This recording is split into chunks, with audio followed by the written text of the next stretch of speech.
देखिए, जैसे मैंने बताया था कि कॉस्मोलॉजी ज्योग्राफी का हिस्सा माना नहीं जाता, लेकिन ज्योग्राफी से इसका प्रत्यक्ष या अप्रत्यक्ष रूप से संबंध है। और शुरुआत जो होती है वो कॉस्मोलॉजी से ही होती है, ब्रह्मांड विज्ञान जिसे हम कहते हैं। ब्रह्मांड के बारे में हमारे पूर्वजों की यह धारणा रही कि इसका ना आदि है ना अंत, अर्थात यह कि ये एक ऐसी रहस्यमय गुत्थी है जो अभी तक नहीं सुलझी है। लेकिन जैसे जैसे साइंस और जैसे जैसे प्रौद्योगिकी आगे बढ़ती गई और जैसे जैसे नए नए प्रयोग सामने आते रहे, तो ब्रह्मांड के बारे में हाँ, भले ही हम उसकी पूर्ण गुत्थी को भी ना सुलझा पाए, लेकिन कहीं ना कहीं हम अब अंधकार में नहीं हैं। एक समय आता ना, डार्क एज जिसे कहते हैं, तो डार्क एज का जो पीरियड था वो अब नहीं है। हम बहुत सारे प्रयोगों से, बहुत सारी अंतरिक्ष संस्थाओं के माध्यम से लगभग ब्रह्मांड के बारे में हमारी बहुत सारी समझ विकसित हो चुकी है। हाँ, ये हालांकि ब्रह्मांड के बाद ये माना जाता है कि जो हमारा मस्तिष्क है और हमारा ब्रह्मांड दोनों एक अनसुलझी हुई गुत्थियां हैं। तो इसका मतलब ये कि गुत्थी के सुलझने के हम कभी नजदीक हो सकते हैं, कभी भविष्य में सुलझ सकती है, लेकिन एक बात जरूर है कि हम डार्क एज में नहीं हैं, हम अंधकार युग में नहीं जी रहे कि जब हमें ब्रह्मांड के बारे में केवल इतनी ही बातें पता हो कि एक ऐसी चीज है इसका आदि ना अंत। बहुत सारी चीजों के बारे में अब हम जानते हैं, हमारी जानकारी है। ठीक है, तो ज्योग्राफी का पहला टॉपिक जिसे कॉस्मोलॉजी कहा जाता है, कॉस्मोलॉजी। हम जब पढ़ने के बारे में अवेयर हुए, अवेयर से मतलब है कि स्नातक तक हमारी गंभीरता अध्ययन को लेकर उतनी ही थी जितनी की होनी चाहिए, समझ रहे हैं ना। सब चीज आउट ऑफ लिमिट बर्दाश्त थी, लेकिन पढ़ना हमें एक लिमिट में ही बर्दाश्त था। ड्यूरिंग ग्रेजुएशन था हम एक सीमा में रहकर ही पढ़े, और ये होता भी है। तो चूंकि साइंस ग्रेजुएट रहे तो जा सुनते थे स्टीफन हॉकिंस। तो बाद में अभी जब रुचि हमारी बढ़ी तो स्टीफन हॉकिंस के बारे में जानने का मौका मिला और उनकी एक पुस्तक the brief history of time के बारे में थोड़ी जानकारी की। तो ये समझ में आया कि इस व्यक्ति का, हमें नहीं पता, बहुत सारे भूगोलवेत्ताओं ने इस बारे में अपने विचार व्यक्त किए हैं, बहुत सारे साइंटिस्टों ने इस बारे में बात की है, लेकिन मैं ये मानता हूं कि वर्तमान में स्टीफन हॉकिंस की जो अवधारणाएं, जो इनके विचार रहे, वो कहीं ना कहीं जो हमारी पीढ़ी है, हमारी पीढ़ी ने उनको बहुत कुछ समझा। किनको? स्टीफन हॉकिंस को। आप जानते होंगे उनकी डेथ हुई तो लोगों ने कहा कि जो पूरे दुनिया के जो आईक्यू है वो परसेंटेज में घट गया, मतलब बहुत आईक्यू वाले व्यक्ति थे स्टीफन हॉकिंस। बहरहाल स्टीफन हॉकिंस का कॉस्मोलॉजी में बार बार जिक्र आएगा, मैं जिक्र करूंगा, बताऊंगा कि आधुनिक विचार उनके क्या थे। लेकिन स्टार्ट करने से पहले कुछ चीजें जो बच्चों को हमेशा डाउट में रहती है वो क्लियर करनी हमारे बहुत ज्यादा जरूरी है। कॉस्मोलॉजी मतलब ब्रह्मांड विज्ञान।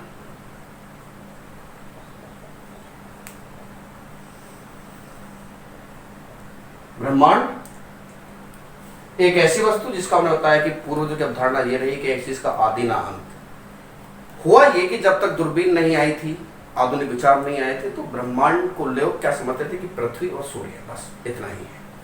मॉडर्न रिसर्च ने साबित किया कि इसका कोई अंत नहीं है और बहुत मुश्किल है पूरे ब्रह्मांड की टोटल रेडियस को जानना, टोटल इसके त्रिज्या को जानना। ठीक है, ब्रह्मांड विज्ञान पढ़ने से पहले सबसे जो बात की हम यहां चर्चा करेंगे सबसे पहले वो है उत्पत्ति। किसकी चर्चा करते हैं? ब्रह्मांड की उत्पत्ति की। हम लोग यहां चर्चा करेंगे सबसे पहले ब्रह्मांड की उत्पत्ति, ओरिजिन ऑफ यूनिवर्स।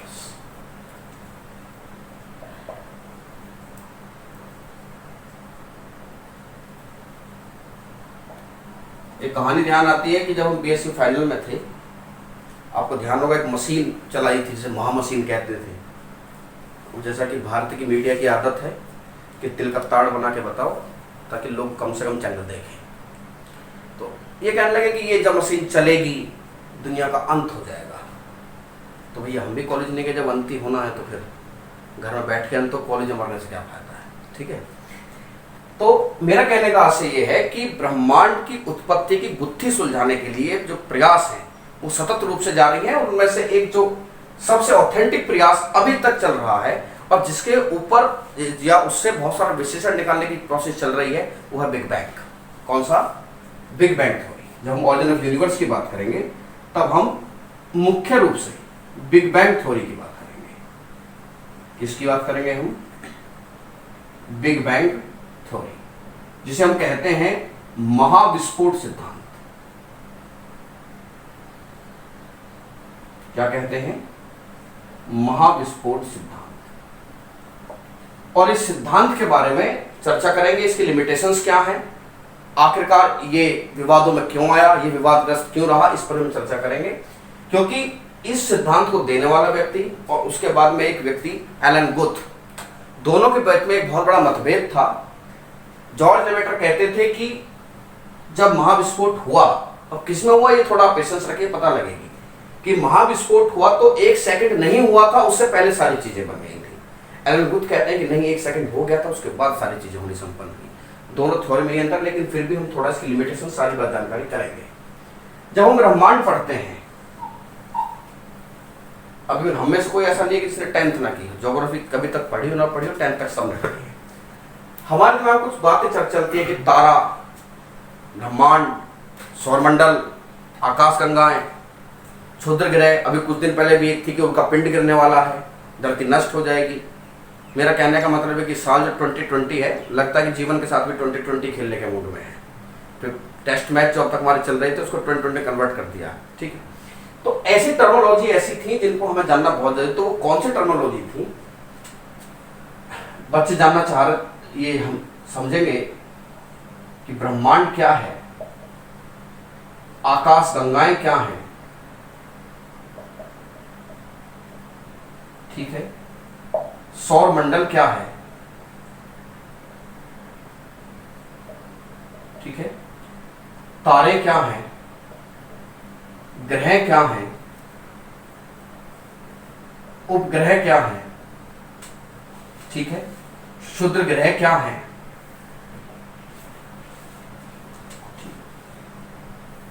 उल्का क्या है, उल्का पिंड क्या है, ईटीसी।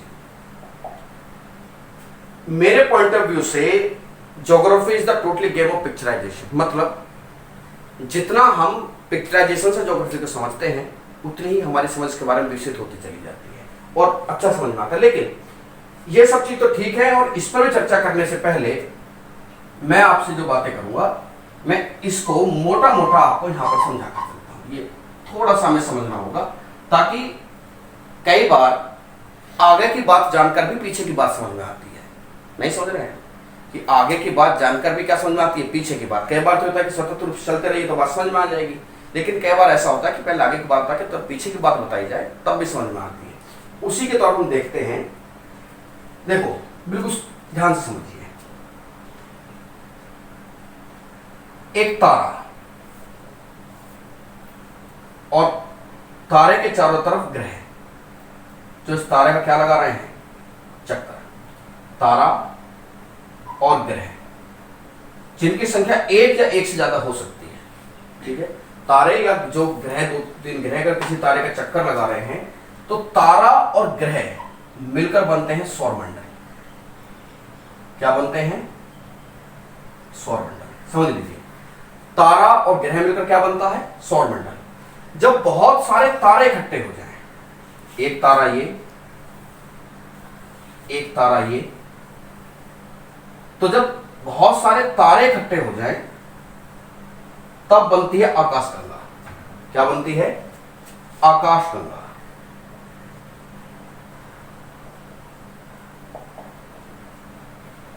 और जब बहुत सारी आकाशगंगाएं बन जाएं, तब बनता है ब्रह्मांड। नहीं समझ में आया? इसका मतलब ये हुआ कि अगर बहुत सारे तारे हैं और तारे के चारों तरफ ग्रह घूम रहे हैं, तो बहुत, यानी कि एक आकाशगंगा में एक सौरमंडल हो सकता है कि एक से अधिक सौरमंडल हो सकते हैं, एक से अधिक सौरमंडल हो सकते हैं। तारे और ग्रह मिलकर सौरमंडल बनाते हैं, ठीक है। बहुत सारे तारों का समूह क्या कहलाता है? आकाशगंगा कहलाता है। बहुत सारे आकाशगंगा का समूह क्या कहलाता है? ब्रह्मांड। यानी कि हुआ ये कि सबसे बड़ा ब्रह्मांड है, उससे छोटा आकाशगंगा, उससे छोटा सोलर सिस्टम और फिर तारे, और फिर ये ग्रह से छोटे उपग्रह उससे क्षुद्र ग्रह, उल्का, उल्का पिंड, ETC, ये बहुत सारी चीजें हम पढ़ेंगे। ठीक, तो इसमें आपको बेसिक डिफरेंस आपको पता लगेगा। लेकिन सबसे बड़ी बात यह है कि जिस बात में पहले चर्चा करेंगे वो है ब्रह्मांड की उत्पत्ति, और ब्रह्मांड की उत्पत्ति की बिग बैंग थ्योरी के बारे में सबसे पहले चर्चा करते हैं। ब्रह्मांड की उत्पत्ति से बहुत सारी थ्योरीज आई, inflation theory, study state theory, लेकिन जो सबसे ज्यादा मान्यता है वो बिग बैंग थ्योरी को है। बिग बैंग थ्योरी एक पादरी जॉर्ज लेमेटर, हम जिस बात चर्चा कर रहे हैं वो है big bang theory. It was proposed by George Lemaitre. किसने दिया था बिग बैंग थ्योरी को? George Lemaitre. कौन थे जॉर्ज लेमेटर? एक पादरी थे। ठीक है, जॉर्ज लेमेटर ने बताया कि देखिए ऐसा था कि शुरुआत में सब कुछ शून्य था, लेकिन धीरे धीरे अणु एक साथ मिलने शुरू हुए। ठीक है, हुआ क्या कि प्रारंभ में क्या था? प्रारंभ में सब कुछ शून्य था। इसी बात का जवाब जॉर्ज लेमेटर नहीं दे पाए।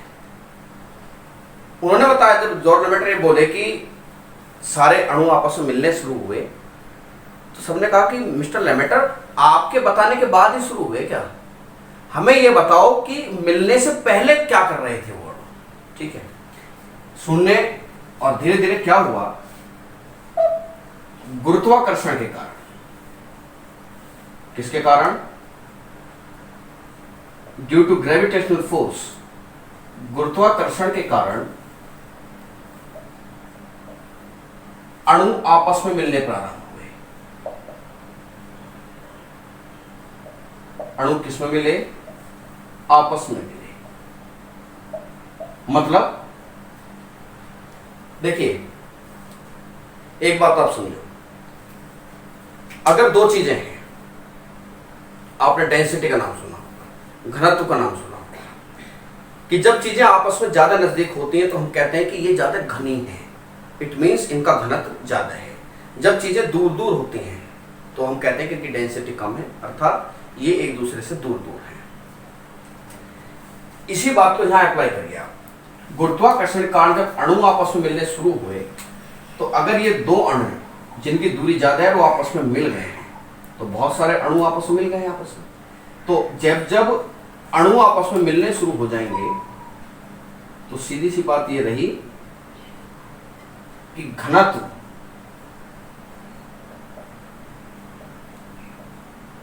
बढ़ेगा। यस और नो? भाई अणु जो दूर दूर थे वो क्या आ गए हैं? वो पास पास आ गए। चूंकि ये पास पास आ गए हैं तो डेंसिटी क्या हो गई है? बढ़ गई है। जब अणु आपस में पास पास आ जाएंगे, जब घनत्व बढ़ जाएगा तो उनके बीच का तापमान भी बढ़ेगा। घनत्व बढ़ेगा तब इनका तापमान भी बढ़ेगा। Rise in temperature.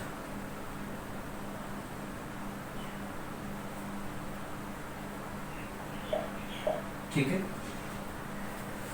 प्रारंभ में सब कुछ शून्य था, गुरुत्वाकर्षण कारण अणु आपस में मिले तो क्या बढ़ा? घनत्व बढ़ा। घनत्व बढ़ा तो क्या बढ़ा? तापमान बढ़ा। और जब तापमान बढ़ा,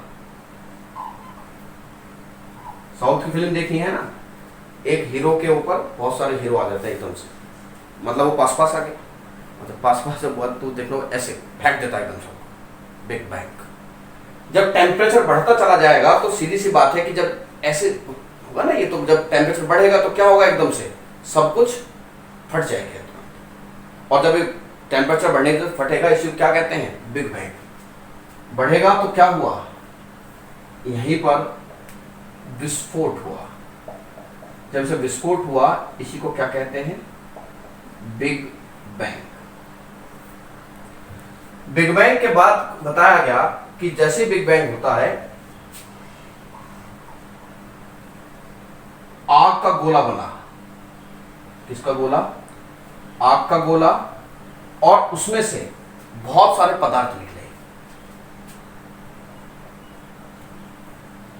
बहुत सारे पदार्थ निकले। ठीक है, बात समझिए। गुरुत्वाकर्षण का अणु आपस में मिले, घनत्व बढ़ा, घनत्व बढ़ा तो तापमान बढ़ता है, बिग बैंग होता है, और आकर बहुत सारे पदार्थ निकले। यही पदार्थ ठंडे होकर, यही पदार्थ ठंडे होकर क्या बनाते हैं? आकाश गंगाएं,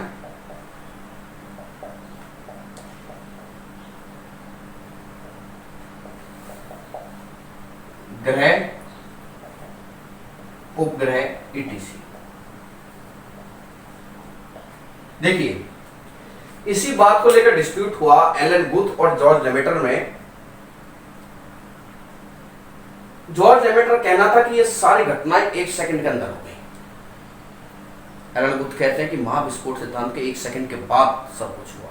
हालांकि एक शब्द, अगर हम विवाद से बचना चाहें और ऐसा कुछ चाहें कि बचा जाए, तो एक शब्द का इस्तेमाल कर सकते हैं, अल्प समय, बहुत कम समय में। ठीक है, आकाश गंगाएं बने, ग्रह बने, उपग्रह बने, ये सब बनने के बाद अब ये सवाल आया कि वर्तमान में ब्रह्मांड की क्या स्थिति है।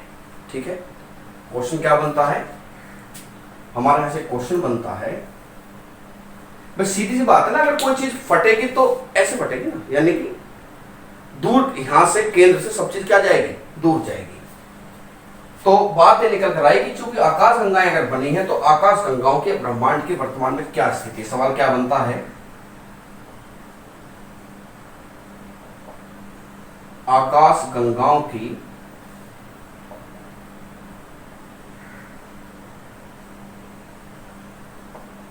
वर्तमान में क्या स्थिति है? स्थिति से आशय है कि वो एक ही स्थान पर है या फैल रही है, एक दूसरे दूर जा रही है। मेरा कहने का मतलब, हमें इस सवाल का आंसर निकालना है कि क्या ब्रह्मांड आज भी फैल रहा है या ब्रह्मांड संकुचित हो रहा है। ठीक है, इसी सवाल का हम आंसर जानेंगे। अब देखिए, जिस क्वेश्चन का हम एनालिसिस करने जा रहे हैं कि ब्रह्मांड की वर्तमान में क्या स्थिति है, क्या स्थिति से मेरा सेंस है कि ब्रह्मांड उस महाविस्फोट के बाद आज भी फैल रहा है या संकुचित हो रहा है। देखिए, इसकी स्थिति को जानने के लिए हम सहारा लेंगे डॉपलर इफेक्ट का। किसका सहारा लेंगे हम? डॉपलर इफेक्ट का। डॉपलर इफेक्ट क्या कहता है? डॉपलर इफेक्ट, लाइट का डॉपलर इफेक्ट दो बातों पर बेस है कि एक तो लाइट का सोर्स होना चाहिए, एक उसको रिसीव करने वाला होना चाहिए। दो चीज आवश्यक है ना, कि तो सोर्स है, एक रिसीव है। उसमें ये बताया है कि जो लाइट का सोर्स है, लाइट से जो प्रकाश निकलता है, जो लाइट निकलता है, अगर उसको स्पेक्ट्रम उसको बनाया जाए तो उसका स्पेक्ट्रम या तो बैंगनी रंग की तरफ झुकते हैं लाइंस, या लाल रंग की तरफ। ठीक है, डॉपलर इफेक्ट से पता लगता है कि जो स्पेक्ट्रम लाइंस है, स्पेक्ट्रम लाइंस या तो लाल रंग की तरफ झुकेंगी। किसकी तरफ? लाल रंग की तरफ झुकेंगी। एक तो बात ये हो सकती है। दूसरी बात क्या हो सकती है? या ये बैंगनी रंग की तरफ झुके। अगर हम स्पेक्ट्रम बनाएं किसी भी तारे से आने वाली लाइट का, तो स्पेक्ट्रम से क्या होगा? या तो स्पेक्ट्रम लाइंस किस तरफ जाएंगे? लाल रंग की तरफ या बैंगनी रंग की तरफ।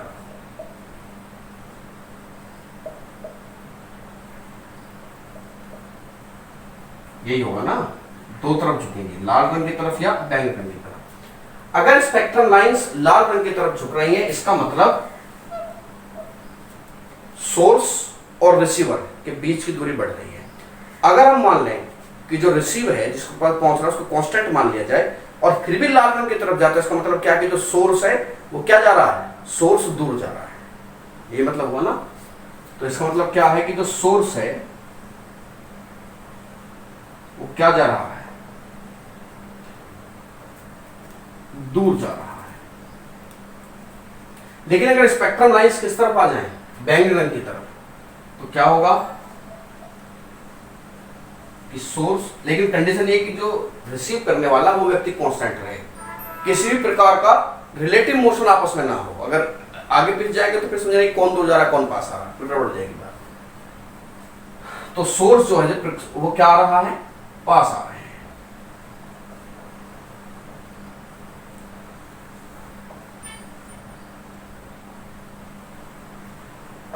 ठीक है। अगर हम आकाश गंगाओं के केस में देखें, आकाश गंगाओं से जो तारे हैं,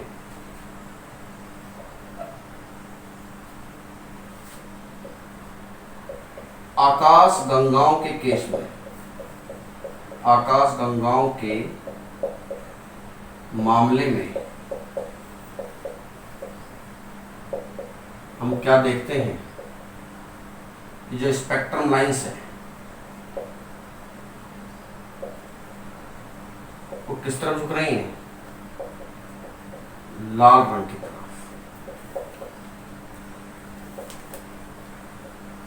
तो इसका सीधा सीधा से क्या हुआ कि आकाश गंगाएं पास आ रही हैं कि दूर जा रही हैं, आकाश गंगाएं एक दूसरे से दूर जा रही हैं।